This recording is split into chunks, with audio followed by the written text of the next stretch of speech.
ରାଉରକେଲା କୋଏଲନଗର ଅଞ୍ଚଳରେ ଭୟାବହ ଅଗ୍ନିକାଣ୍ଡ, ମା ପୁଅଙ୍କୁ ସୁରକ୍ଷିତ ଭାବେ ରକ୍ଷା କରିଛି ଅଗ୍ନିଶମ ବିଭାଗ। ରାଉରକେଲା କୋଏଲନଗରର A315ର ଉପର ମହଲାରେ ଘଟିଛି ଏଭଳି ଦୁର୍ଘଟଣା। ଘରେ ଲାଗିଥିବା ଦୀପରୁ ନିଆଁ ଲାଗିଯାଇଥିବା ଅନୁମାନ କରାଯାଉଛି।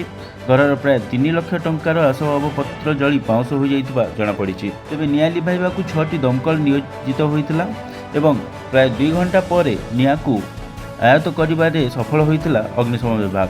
ବର୍ତ୍ତମାନର ବଡ଼ ଖବର, ରାଉରକେଲା କୋଏଲନଗର ସ୍ଥିତ A315ର ଉପର ମହଲାରେ ଲାଗିଯାଇଥିଲା ନିଆଁ ପ୍ରାୟ 2 ଘଣ୍ଟା ପରିଶ୍ରମ ପରେ ଅଗ୍ନିଶମ ବିଭାଗ ନିଆଁକୁ କାବୁ କରିବାରେ ସଫଳ ହୋଇଥିଲା। ତେବେ ସେଠାରେ ଫସି ରହିଥିବା ମା ଓ ପୁଅଙ୍କୁ ସୁରକ୍ଷିତ ଭାବେ ଉଦ୍ଧାର କରିଛି ଅଗ୍ନିଶମ ବିଭାଗ। ବର୍ତ୍ତମାନର ବଡ଼ ଖବର, ରାଉରକେଲା କୋଏଲନଗର A315ର ଉପର ମହଲାରେ ନିଆଁ ଲାଗିଯାଇଥିଲା। ନିଆଁ ଲାଗିବା ଫଳରେ ଘରର 3 ଲକ୍ଷ ଟଙ୍କାର ଆସବାବପତ୍ର ନଷ୍ଟ ହୋଇଛି। ସେଠାରେ ଫସି ରହିଥିବା ମା ଓ ପୁଅଙ୍କୁ ସୁରକ୍ଷିତ ଭାବେ ଉଦ୍ଧାର କରିଛି ଅଗ୍ନିଶମ ବିଭାଗ। ପ୍ରାୟ 2 ଘଣ୍ଟା ପରିଶ୍ରମ ପରେ ନିଆଁକୁ ଆୟତ୍ତ କରିବାରେ ସଫଳ ହୋଇଥିଲା ଅଗ୍ନିଶମ ବିଭାଗ। ରାଉରକେଲାରୁ ସତ୍ୟ ସାମଲଙ୍କ ରିପୋର୍ଟ, ଖବର ଆମ ଅଞ୍ଚଳର।